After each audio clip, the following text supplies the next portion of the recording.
नमस्कार दोस्तों, आप लोगों का स्वागत है आज के वीडियो में। जैसा कि डिस्क्लेमर है, the information provided on this channel is for the education and the information purposes only. It is not considered to be an advice or recommendation of any kind. Whatsoever investment in stock market is subject to market risk. I am not a SEBI registered advisor. Kindly do your own research and consult your financial advisor before investing. The views shared in this video are for the educational purposes only. बात करेंगे, देखो Indian stock market में situation क्या है। अभी देखा आप लोगों ने कि काफ़ी बड़ा करेक्शन मिला धीरे धीरे करके। स्मॉल एंड मिड कैप में तो ज़बरदस्त तरीके की गिरावट रही, और गिरावट ऐसी कि जिसमें फॉरेन इन्वेस्टर्स ने दबा के माल बेचा, या चाहे उनकी प्रॉफिट बुकिंग कही गई, डिफरेंट डिफरेंट ब्लेम्स भी लगाए गए ग्लोबली, जो कहा कि टैरिफ है इसलिए बिक रहा है, डॉलर मजबूत हो रहा है इसलिए बिक रहा है, आज डॉलर थोड़ा कमज़ोर हो रहा है तो इसलिए वो हो रहा है। मतलब बहुत सारी बातें कही गई कि यहाँ पे LTG-CG लग गया उनके ऊपर 12.5% इस वजह से। बहुत सारी चीज़ें मतलब रही हैं, और हम लोगों ने एनालाइज भी किया। तो रीजंस तो मिलते रहेंगे कि कभी ये, कि कभी वो, कि कभी ये। अल्टीमेटली देखो, द चीज़ें कहाँ पे हैं कि ये हार्ड अर्न्ड मनी होता है। रिटेल इन्वेस्टर स्पेशली डर के आगे जीत है कहा जाता है। इसका मतलब ये भी नहीं कि बिना पढ़े, बिना समझे और बिना अपने रिस्क एपेटाइट को कैलकुलेट किए बिना मार्केट में जो है इन्वेस्टमेंट की जाए, ऐसा नहीं होता है। तो इसी वजह से म्यूचुअल फंड बिजनेस चलता है, और होना भी चाहिए, क्योंकि उनका ये फुल टाइम प्रोफेशनल्स काम होता है तो वो लोग करते हैं। अब बात आती है कि जो हम लोगों का जो इंस्पिरेशन है कि इस मार्केट से बहुत बड़ी वेल्थ क्रिएट की जा सकती है, बहुत बड़ा पैसा बनाया जा सकता है। उस पैसे को आसानी से जो है क्रिएट करना थोड़ा मुश्किल होता है। तो बोला गया कि भाई क्या करा जाए, तो किस तरह से हमारी सिचुएशन है कि हम जो है कि छोटे छोटे इन्वेस्टर्स हैं, बिना रिस्क के हम जो हार्ड अर्निंग मेंबर्स हैं, मंथली बेसिस सैलरी कमाते हैं, घर चला रहे हैं, छोटा मोटा सेविंग होता है, उस सेविंग से हम अपने जीवन यापन कर रहे हैं, और उन्हीं में से हम थोड़ा बहुत लेते हैं तो फिर बाद में FD कर रहे हैं, या कोई गोल्ड खरीद रहा है, कोई बहुत थोड़ा सा ज़्यादा और इकट्ठा हो गया तो कोई ज़मीन खरीद लेगा, प्लॉट खरीद लेगा, प्रॉपर्टी खरीद लेगा। तो उससे वारा न्यारा तो नहीं होने वाला, ये तो पता ही है सबको। तो अब स्टॉक मार्केट में एक होता है कि प्रॉफिट्स कमाने आए हैं, एक होता है वेल्थ कमाने आए हैं। वेल्थ कमाने आए हैं, उसके साथ में एक चीज जुड़ी हुई है, that is long term wealth अगर है। प्रॉफिट्स की बात है, शॉर्ट टर्म में इधर उधर सब कुछ करके आप सोच सकते हो, कोई इंट्राडे करता है, कोई फ्यूचर ऑप्शंस करता है, कोई पोजिशनल ट्रेड करता है, कोई स्विंग ट्रेड करता है, तो वो भी कुछ लोग सफल होते हैं और ज़्यादातर लोग असफल होते हैं। ठीक है, वेल्थ क्रिएशन के लिए जो स्टॉक मार्केट में ऐसा करके लोग दिखा चुके हैं, उनसे हमें एग्जाम्पल मिलता है। और इसमें इतनी क्रिएट होती है कि जितनी कहीं हो ही नहीं सकती। क्यों इतनी क्रिएट होती, रीजन क्या है भाई? इतना पैसा यहाँ पे क्या छप तो रहा नहीं है? क्यों ऐसा होता है? तो वो चीजें जब रिटेल इन्वेस्टर्स को बताई गई तो वो अनडाइजेस्टिव रही। भाई सिंपल सी बात है कि भाई कि जो कंपाउंडिंग का मैजिक है, बोला हाँ हाँ कंपाउंडिंग, पैसा बनता है, पैसा बनता है। प्रैक्टिकली वो चीज कही गई है कि that is the 8th wonder of the world. ठीक है, जब तक उसको ऐसे कितना भी समझाया जाए नहीं समझ पाओगे, जब तक उसको महसूस नहीं करोगे। और उसे जिसने भी फील किया वही आज वेल्थ क्रिएट किए बैठा हो, चाहे वो मार्केट के जितने भी बड़े बड़े इन्वेस्टर्स रहे हों जिन्होंने पैसा बनाया। और उसका एक टाइम पीरियड लगता है। पहली बात तो ये लगता है कि भाई एक आपकी बढ़िया स्टडी होनी चाहिए, और सही कंपनी में आपको इन्वेस्ट करना चाहिए जिसकी ग्रोथ स्टोरी इंटैक्ट हो, कि हाँ भाई आने वाले समय में इसमें जो प्रोमोटर्स हैं वो बढ़िया काम करेंगे, विजन है उनका, एक काम पोटेंशियल है, सेक्टर वाइज कंपनी ठीक है, सब कुछ है। और तो अब हमने तो जज कर लिया, जो पैरामीटर्स दिखाए, जो चीज़ें स्टडी की होती हैं, जो चीज़ें कौन कॉल है, जो उनका फ्यूचर प्रॉस्पेक्ट्स है, मार्केट कैप से लेके हर चीज़ों को देखा गया। तो क्या हम वहाँ पे अपना ब्लाइंडली पैसा डाल सकते हैं इतना सब कुछ पढ़ने के बाद भी? बोला नहीं, पूर्ण विश्वास तो करना ही नहीं है। तो बोला सर पैसा कैसे बनेगा? भाई पैसा बनेगा डाइवर्सिफिकेशन। अब आपको मेहनत करनी पड़ेगी, मेहनत ये करनी पड़ेगी। इसी तरह से डिफरेंट कंपनीज में आपको देखना पड़ेगा कि ये इस सेक्टर से है, ये पोटेंशियल लगती है, विजन ये है, मॉनिटरिंग रखनी पड़ेगी, ट्रैकिंग रखनी पड़ेगी, जो कि आसान काम नहीं है रिटेल इन्वेस्टर्स के लिए। बहुत ही मतलब बहुत लोगों को इंटरेस्ट नहीं होता है। मुझे तो इंटरेस्ट है, इस वजह से मैं थोड़ा इसमें लगा रहता हूँ।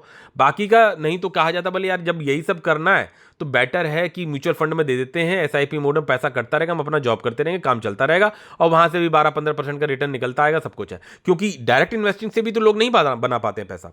बोला हाँ नहीं बना पाते हैं, बहुत सारे लोग हैं, क्योंकि इसमें जो चीज़ मांगता है मार्केट, वो चीज़ें ह्यूमन टेंडेंसी में होती ही नहीं है। हम अपना अपोजिट उसके काम करते हैं। मार्केट आपको हर टाइम आउट करने की कोशिश करेगा। मार्केट का नेचर ये है कि अगर आप, पहली बात तो आप सही चीज़ पकड़ नहीं पाओगे, सही चीज़ पकड़ ली तो उसके बाद में डिपेंडेंसी एक पे बना दोगे, फिर जो है डाइवर्सिफिकेशन वाली बात आती है। उसके बाद भी ये भी होता है कि भाई ये अगर आपने कोई कंपनी खरीदी जिस वेल्थ की क्रिएशन पॉइंट ऑफ व्यू से, not only the one two three four five six seven eight nine ten, मान लो 5 to 10 कंपनीज में आपने डाइवर्सिफाइड किया, धीरे धीरे पैसा डाला, आपने सब कुछ पढ़ लिया, तो ये भी गारंटी है कि उसमें से अच्छे सब कुछ होने के बावजूद भी जो है कि चीज़ें खराब हो सकती हैं। तो सर हमारा पैसा तो चला जाएगा, डूब जाएगा। बोले क्या? हाँ बिल्कुल हो सकता है ऐसा। तो लेफ्ट ओवर जो 5 कंपनीज हैं, 6 कंपनीज हैं, मैं कह रहा हूं कि केवल एक कंपनी या 2 कंपनी भी अगर आपकी सही तरह से पकड़ में आ जाए और सही तरह का ठीक ठाक से मतलब पैसा लगाओ जो आपके लेवल के हिसाब से हो थोड़ा बहुत, और वो कंपाउंडिंग के लेवल पे चीज़ें चल निकले। तो बोला सर ये तो थोड़ा सा तुक्का वाला कहानी हो गई। बोला हाँ डेफिनेटली हो गया भाई, ठीक है। आप सामने आपको जो है, कैसे हम लोग एरो मारते हैं ना, निशाना मारते हैं, तो ठीक है वो मान लो दिख रहा है, हम उसमें एरो लगा रहे हैं, तो वो आपका बुल साई में लगेगा या थोड़ा बहुत साइड में लगेगा, लेकिन अगर उस पेपर पे लग रहा है तो यानी कहीं ना कहीं आप जो है सही ट्रैक में हो, सही चीज़ों पे। तो अब करा क्या जाए? बोले कंपाउंडिंग को समझा कैसे जाए? रिटेल इन्वेस्टर तो जल्दी समझता नहीं और जानता नहीं और देखता नहीं, और ठीक है मार्केट आपको लालच दे, मान के चलो कोई कंपाउंडर कंपनी मिल गई कंपाउंडिंग जो दे सकती है फ्यूचर में। अच्छा कंपाउंडिंग कितने दिनों में मिलेगी सर? एक चीज़ तो ये आ गई कि सर हम कितना लॉन्ग टर्म बोला, कितने दिन तक होल्ड करें? मैं कह रहा हूँ एक बहुत बड़े वेल्थ क्रिएशन के लेवल की अगर मैं बात करूँ तो 15 से 18 साल का जो एक लेवल होता है ना, अगर मैं तो ये तो मैं बहुत बड़ी बात कर दी, मतलब आप अल्टीमेट लेवल पे पहुंच जाओगे। लेकिन 15 से 18 साल पे अगर कोई कंपनी कंटिन्यूअसली बढ़िया काम करती रही और चलती रही, और आपका उसमें बहुत ज़्यादा भी नहीं, बहुत ठीक, बहुत ही ऐसा पैसा जो कि मतलब आपकी सैलरी का 50% हो, मतलब उतने तक का पैसा लगा हुआ हो, मान के चलो 50,000 सैलरी तो 25,000 लगा हो लगभग, किसी की 1 लाख सैलरी तो लगभग 50,000 टाइप लगा हो, उस लेवल का पैसा लगा हो, और 15 से 18 साल वो कंपनी कोई फ्रॉड किए बिना चीज़ों को सही करते हुए आगे बढ़ जाती है अगर, तो आप वेल्थ क्रिएट कर लेंगे। ये मैं आपको नियम बता रहा हूँ, थोड़ा सा एग्जांपल पॉइंट ऑफ व्यू दिखाऊंगा, not only the one company, ऐसी बहुत सारी कंपनी, और मैंने आपको अपने पोर्टफोलियो को चीज़ों को दिखाया, लेकिन इन जनरल अभी नाउअडेज रेस्ट्रिक्शंस हैं तो नहीं दिखा सकता हूँ। तो पहली बात तो मैं, जैसे अभी पिछले 2 दिनों से पॉजिटिविटी इसलिए मेरे बोल निकल रहे हैं, ऐसी बात अगर बहुत से लोग सोचेंगे तो ऐसा नहीं है। मैं तब भी इन्वेस्टिंग कर रहा हूँ जब मार्केट गिर रहा था, और जिस दिन से गिरना चालू किया तब भी कर रहा था, जब हाई पे था तब भी कर रहा था, बट वो है कि कभी थोड़ा सा 19 होगा, कभी थोड़ा 21 होगा, बस इतना अंतर रहता, up down up down up down up down करके चीज़ें बढ़ती हैं आगे, और टाइम करने की ज़रूरत नहीं होती है, एक एसआईपी मोड में चीज़ों को डालता रहता हूँ। और बहुत ज़्यादा समय नहीं हुआ, 4 साल में मुझे लगता है कि जो मैं एक एफडी से कमा सकता था, जो मैं छोटा मोटा कहीं और इन्वेस्ट करके पैसा डाल के कमा सकता था, उससे काफ़ी ठीक रिटर्न टचवुड मार्केट ने बना के दिया है। और ये अभी कंपाउंडिंग की स्टेजेस नहीं है, बट ये है कि पोर्टफोलियो में जो साइज एंड रेशियोज़ हैं वहाँ पे कंपनी पकड़ में आ चुकी हैं सही सही लेवल्स पे। इवन जैसे मेरे पास बहुत ज़्यादा थी, ज़्यादा लेने के पीछे के रीजंस भी थे, बहुत सारी कंपनीज थी। आप लोग अगर मुझे पुराने समय से इंटैक्ट होंगे मेरे साथ तो आपने देखा होगा कि मेरे पास 100+ कंपनीज थी, 130 एंड समथिंग लाइक दैट। तो तब मेरा एक पॉइंट ऑफ व्यू था, बहुत छोटे छोटे मार्केट कैप की कंपनी को ढूंढ रहा था, और आज भी ढूंढता हूँ, ऐसी बात नहीं है, बट उसमें से क्योंकि उनके फ्रॉड करने के चांसेस आर वेरी ब्राइट, तो भाई हमने पैसा लगाया तो बड़ा पैसा नहीं लगा सकते थे, तो उनको उनमें डाला, पढ़ते रहे, देखते रहे, ऑब्जर्व करते रहे, उसमें खराब कुछ निकली भी तो लॉसेस में भी निकाली, कुछ प्रॉफिट्स में भी निकाली, तो मतलब वो सब करते रहे। तो कि जो भी अच्छी कंपनी मिलती थी उसे पढ़ना अपने को मैं इंकरेज करता रहता था, उसको पढ़ते पढ़ते पढ़ते पढ़ते एक कंपनी, दूसरी कंपनी, तीसरी कंपनी, जब भी कोई कंपनी मुझे सही दिखती थी मैं उसका, जब भी वो करेक्शन के लेवल पर आती थी तो मैं उसमें भले ही 1 शेयर ले लूँ, 2 शेयर ले लूँ करते मैंने नंबर ऑफ कंपनीज को मैंने बहुत बढ़ाया। वो भी मेरी अपने आप में एक स्टडी थी। ये भी कहा जाता है कि भाई आपके पास लिमिटेड कंपनीज होनी चाहिए, उनमें सही पैसा लगा हुआ होना चाहिए, लंबे समय के लगाना चाहिए, वो कंपनी चलनी चाहिए, तब आप पैसा बनाएंगे। बिल्कुल सही बात, बिल्कुल सही बात है। लेकिन वो सही कंपनी मिलेगी तब तो, हाँ भाई हम तो इतने ज्ञानी नहीं है, हमने कुछ पैरामीटर सीखे, देखना सीखा, सेक्टर देखा, सब कुछ करते हुए फिर मैंने धीरे धीरे करके किया।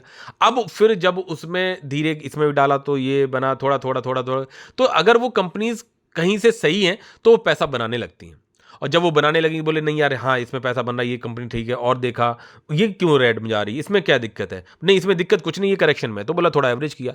तो उन सबको करते कराते करते कराते जब एक थोड़ा सा लगा कि नहीं अब मेरे पास उतनी कंपनीज आ गई कि जो मेरे मंथली पैसा आता है उस पैसे को मैं अपने पोर्टफोलियो में डालने के लिए मेरे पास किसी न किसी कंपनी में जगह बनी हुई होगी, जब मार्केट चाहे कंसोलिडेशन कर रहा हो, बुल रन में हो, चाहे वो उसमें जा रहा हो, तो मैं पैसा उसमें डाल सकता हूं। फिर जब मेरे पास कुछ कंपनी सेटअप हो गया, तब मैंने जो है उनमें पैसे को वापस लगाया और कहीं कुछ लॉसेस में निकाली, कुछ खराब भी कंपनीज आ गई थी, उनको बाद में भी खराब हो जाती हैं, तो वो निकाली करते कराते, और धीरे धीरे करके मैं पोर्टफोलियो को अपने लगभग 60 शेयर्स के आसपास ले आया, जिसमें से कुछ कंपनीज अभी भी मतलब वो निग्लिजिबल हैं। प्रैक्टिकली तो देखा जाए तो 50 शेयर ही हैं पोर्टफोलियो पे जहां मेरा पैसा लगा, और ज़्यादातर कंपनीज में ठीक ठीक पैसा लग गया है। और अभी पर मंथ की जो एसआईपी मोड मेरा इन्वेस्टिंग का रहता है, वो पैसा मेरा इन्वेस्टिंग के लिए इकट्ठा होता रहता है। अगर जब मौका मिलता है पोर्टफोलियो में तो वहाँ लग जाता है, नहीं मिलता तो वो मेरा इकट्ठा होता है कि जब मौका मिलेगा तब उसमें लगेगा, उन कंपनीज में से किसी कंपनीज में लगेगा, ऐसा मेरा रहता है। और कंपनीज कम करते करते करते इतना ले आए हैं कि लगभग आप 60 दिखती हैं वो प्रैक्टिकली, लेकिन वो 50 है। अब सर और कम करिए क्या? नहीं भाई, पोर्टफोलियो का साइज मैंने 52, 53, 52 तक मैंने अपने पोर्टफोलियो का साइज पहुंचते हुए देखा, प्रॉफिट एंड इन्वेस्टमेंट सब मिला के। और वहां से गिरावट हुई तो मैंने जो है 38 तक भी देखा, और अभी वापस जो बाउंस बैक किया पिछले 2 दिनों में, तो मेरा 40 प्लस भी वापस आया। जिसमें मेरे प्रॉफिट्स की मैं बात करूं तो मेरे 25, जब हाईएस्ट था तो 25 लाख तक के प्रॉफिट्स पहुंच गए थे। बट अभी जो गिरावट में है, तो आज एज ऑन डेट की बात करूं तो आपको ये पोर्टफोलियो दिख रहा है लगभग 4,70,000 का प्रॉफिट ये, और बाकी ये यानी कि 10.5 लाख के आसपास का प्रॉफिट है, और डिविडेंड अलग से 30,000 के आसपास का डिविडेंड अलग है। तो यानी कि 11.25 के करीब का जो है आपको रिटर्न मेरे पोर्टफोलियो में दिख रहा है 4 सालों में, जिसमें मैं अपनी इन्वेस्टिंग को धीरे धीरे डालता रहा और चीज़ें करती रही और बढ़ती रही। ठीक है, आगे बात करते हैं कि एफआईज तो बेच रहे थे, आज भी एफआईज बेच रहे हैं। आज की जो डाटा यहाँ पे आपको दिख रहा है कि 2,140 करोड़ का तो डीआईज ने बाय किया, और एफआईज ने यहाँ पे जो है 1,096 करोड़ के करीब का यहाँ पे सेलिंग करी है। ठीक है, तो ये सिचुएशन रही कह सकते हैं कि मार्केट की। तो एफआईज तो आज भी सेल कर रहे हैं, तो फिर पॉजिटिविटी पिछले 2 दिनों से क्यों? कल तो उन्होंने थोड़ा सा बाय किया था, बहुत कम निग्लिजिबल टाइप 600 करोड़ के आसपास का, और बाकी का तो सेलिंग ही है कंटिन्यू सितंबर के बाद से। तो यहाँ पे जो कह सकते हो कि स्मॉल कैप वगैरह में थोड़ी सी ज़्यादा पॉजिटिविटी रही, तो वहाँ पे मैं कह सकता हूँ कि जो डीआईज का पैसा लगा या इनका जो बाइंग वाला पैसा लगा, तो वो ज़्यादातर छोटे कंपनीज में लगा होगा जो कि अपने पोर्टफोलियोज में, तो इसलिए बाउंस, बढ़िया सा बाउंस दिया, 4+% की हमारे पोर्टफोलियो में पॉजिटिविटी दिखाई पड़ी।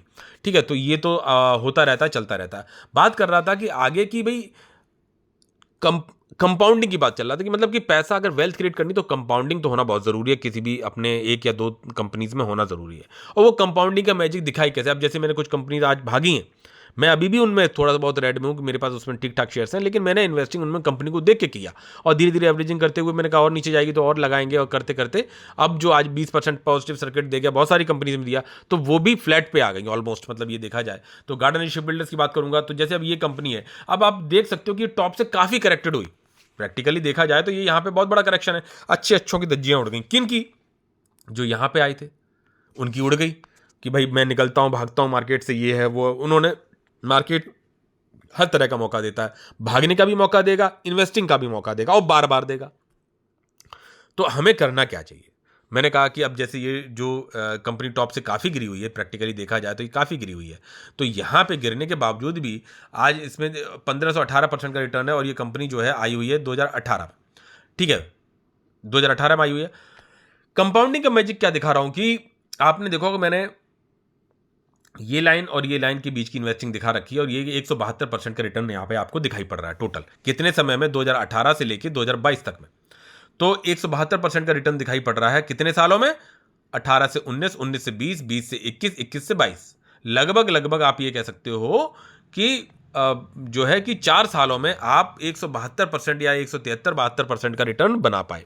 एक अच्छी कंपनी, धीरे अप डाउन करते देख सकते हो, यहाँ पे डाउन भी गई, यहाँ अप गई, इस तरह से चीज़ें चलती रही। चार्ट छोटा हो जाता है, इसलिए वो आपकी वो गिरावट जो है आपको हल्की दिखाई पड़ती है। प्रैक्टिकली बड़ी बड़ी गिरावटें होती हैं, अगर आप इनको कैलकुलेट करके देखोगे तो बड़ी बड़ी गिरावटें हैं। वो बाद में चार्ट फ्लैट हो जाता है जब ज़्यादा रिटर्न बनाने लगता है। तो बात है कि मैंने बना लिया पैसा, 4-6 सालों में पैसा डबल से भी तिगुना हो गया, बोला निकल लो।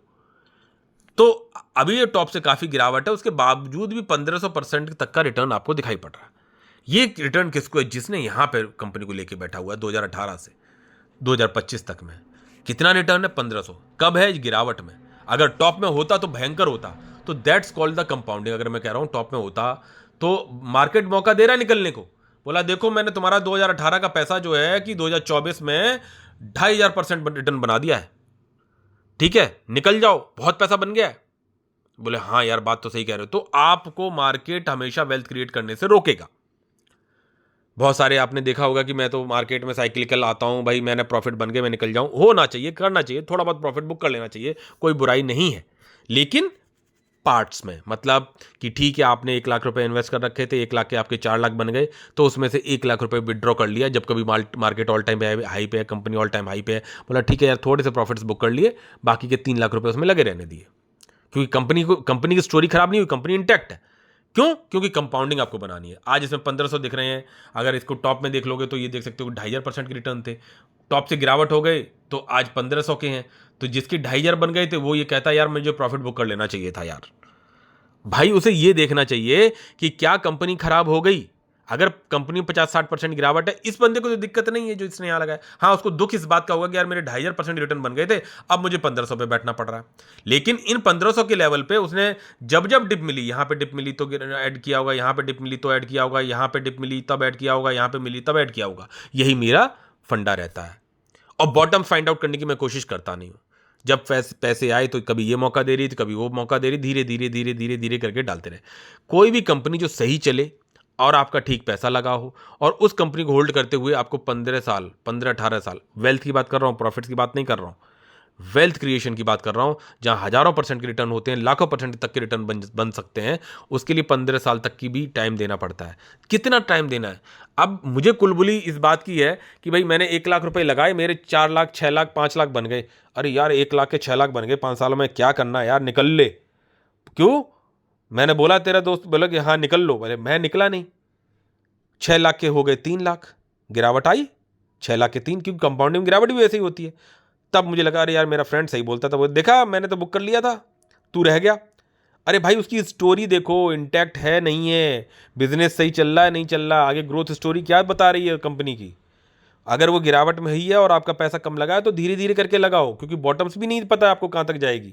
हाँ फ्रॉड हो गई तो पैसा पूरा ले जाएगी, तो वो उसके लिए तो आपको जो है कंप्रोमाइज़ करना पड़ेगा। तो ये बात मैं कह रहा था कि आपको वेल्थ क्रिएशन के लिए रुकना पड़ेगा। तो सर ये बहुत नीरसता वाला काम नहीं है कि वेल्थ क्रिएट करना है, 2.5% के रिटर्न बन गए थे, फिर मुझे 1000% के भी रिटर्न देखने पड़ रहे हैं। फिर नीचे अगर मैंने मान लो आगे भी इन्वेस्टिंग की है डिप में, तो मेरा एवरेज प्राइस है वो थोड़ा सा ऊपर हो जाएगा, तो मैं रेड में भी दिखाई पड़ूंगा, जैसे मैं बहुत सारी कंपनीज में रेड में दिखाई पड़ता हूँ।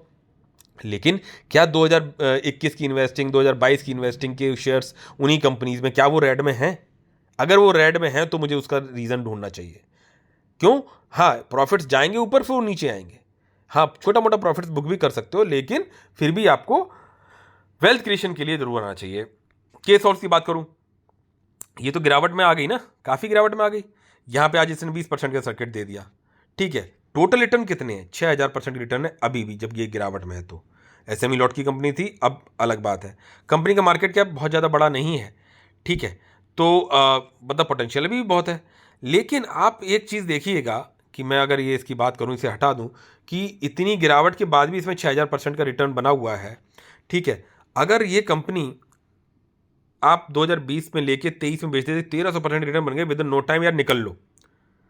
लेकिन अगर कोई बंदा टिका रहता तो वो आप देख सकते हो कि यहाँ पे भी रिटर्न बने हुए हैं, जो रिटर्न है ये तो बहुत हाईएस्ट रिटर्न बने हुए होंगे, लेकिन गिरावट होगी तो भी 6000% रिटर्न बने हुए हैं जो उसने यहाँ पे इन्वेस्टिंग करी थी।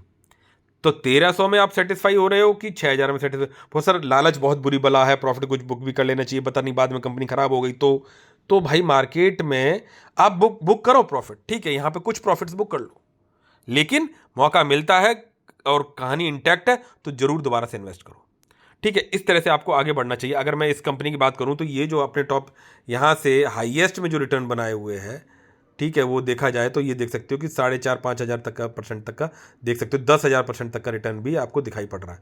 बोला सर आप बेवकूफ़ थे कि मैं, आप जो इस बंदे को कहा जाएगा तुम बेवकूफ़ थे, 10,000% तक के रिटर्न बन गए थे और अब तुमने बुक नहीं किया तो देखो 6,000% रिटर्न में बने। क्या पता स्टोरी इंटैक्ट हो इस कंपनी की, पढ़ो थोड़ा सा जाके, क्या मालूम आगे आने वाले, क्योंकि आगे आने वाले समय में कंपनी की स्टोरी इंटैक्ट हो तो डेफिनेटली है कि जो है कि रिटर्न हो सकता है लाखों में पहुंचने वाली कंपनी हो ये। बात मैं ये नहीं कह रहा, इसको मैं कंसीडर नहीं कर रहा, बात बता रहा हूँ, ठीक है। तो यहाँ पे हमें उस तरह से चलना कि आप 10,000 से सेटिस्फाइड, हाँ जब 10,000 बन गए आपको लगे तो भी ठीक है, थोड़ा बहुत पैसा बुक कर लो, और मौका बार बार देता है शेयर, और आपको स्टोरी इंटैक्ट लगती है तो फिर थोड़ा सा इन्वेस्ट कर लो। ये तब है जब कुछ रिटर्न बन चुके हों तब। तो पोर्टफोलियो में किसके बने हुए 10,000% रिटर्न ना, इतना पेशेंस रखता ही नहीं कोई। और ये भी कब है, ये भी तब है जब 2020 से 4 साल के अंदर ये बने हुए पैसे हैं। ठीक है, कोई भी कंपनी उठा के देख लो जिसमें, अब जैसे एक्सिकॉन है, ये रिसेंटली लिस्टेड कंपनी है, और आप देख सकते हो कि अभी इसमें कितना, आज मैं इसमें अभी भी रेड में हूँ, छोटा सा ही रेड हूँ, लेकिन ठीक है, कल गिरावट हुई, आज पॉजिटिविटी आई, फिर आई, कितने समय से ये देखो यहाँ पे कंसोलिडेशन दे रहा। ठीक है, 214% रिटर्न फिर भी बने हुए हैं किसके, जिसने यहाँ इन्वेस्टिंग की, और ये बने हुए हैं 2 साल के अंदर। तो क्या बुरे हैं? नहीं। अरे नहीं सर, आपको तो यहाँ पे टॉप पे, यहाँ पे ये देखो, यहाँ पे प्रॉफिट बुक कर लेना चाहिए, विद इन नो टाइम आपका पैसा बना था, आपको निकल लेना चाहिए था, 380% की रिटर्न मिल जाता, आज देखो इतना समय आपका बर्बाद चला गया। ठीक है, ऐसे नहीं देखा जाता है। जब अगर आप कंपाउंडिंग बोला, आगे कहीं फ्रॉड कर दिए सर, पूरा पैसा लगा जाएगा, आपको इस बात का मलाल रहेगा कि मेरे 300-400% रिटर्न बन गए थे और अब मैं जीरो में आ गया हूँ। जैसे एस्कोनेट की बात करी जाए कि within no time double हो गए थे मेरे पैसे, बड़ा पैसा लगा है, और वहाँ से मेरा पैसा रिटर्न में निगेटिव में भी आ गया। ठीक है, लेकिन मैं टिका हुआ हूँ, क्योंकि आपको ये सब चीज़ें जर्नी तो देखनी पड़ेगी। ठीक है, हाँ ये था कि भाई ठीक है, विद इन नो टाइम पैसा डबल हुआ था, तो 1 लॉट बुक कर लेते, 2 लॉट पड़े थे, 3 लॉट पड़े थे, तो बाकी के बड़े रहने देते और आगे बढ़ सकते थे एक लंबे फेज की जर्नी के पॉइंट ऑफ व्यू से। अगर इस कंपनी को मान के चलो चलना ही है बाई द चांस, इसको चलना हो या एस्कोनेट को चलना हो या किसी और कोई कंपनी पोर्टफोलियो में हो जो चलना हो, जिसको कि आने वाले 15 सालों, 10 सालों, 15 सालों में, क्योंकि सर्वाइव तभी करेगी, और अगर सही उसे बढ़ना है तो, और कहीं कंपाउंडिंग का ले, तो मैं महरूम भी तो हो जाऊंगा कि अगर मैंने नहीं किया। बोले सर पैसे भी तो जीरो हो सकते हैं कि आगे जाके कहीं फ्रॉड कर दिए, तो हाँ बिल्कुल हो सकते हैं। तो वो डिपेंडेंसी आपको डाइवर्सिफाई करना भी आना चाहिए, और आपको इस तरह की रिस्क भी आपको लेने पड़ेंगे कैलकुलेटेड लेवल के, अगर आपको कंपाउंडिंग देखना है अपने किसी भी पोर्टफोलियो में। यहाँ की बात करो, वीनस 5 की बात करो, ये भी टॉप से काफ़ी करेक्टेड है। मेरे 5 लाख लगे थे, बाद में मैंने 2.5 पे कन्वर्ट कर दिया, और अब जो है कि आज ये पॉजिटिविटी की तरफ काफ़ी भागा, तो जो है कि मेरे लॉस से कवर हो गया। और काफ़ी अच्छा इसने पैसा बनाया। मैंने यहाँ इन्वेस्ट किया था, पहले मैंने कभी यहाँ पे इन्वेस्ट किया था, और उसके बाद मैंने यहाँ बुक कर दिया था, उसके बाद में फिर मैंने दोबारा इन्वेस्टिंग यहाँ पे की थी, मेरा पैसा बन भी गया था, वहाँ से पैसा निगेटिव भी हो गया। अभी फिर मैं I am continue with the long term point of view से, क्योंकि कंपनी की कहानी इंटैक्ट लगती है तो चीज़ें मतलब आगे काम करती हैं। और इन्वेस्टिंग का जो स्ट्रेटेजी है वो मैंने आप लोगों को अपने पुराने दूसरे वीडियोज़ में डिस्कस किए हैं, और ये देख सकते हो आप। अब APL अपोलो ये भी तो करेक्शन पे है, और यहाँ देख सकते हो 32,000% का रिटर्न बना हुआ है करेक्शन के बाद भी।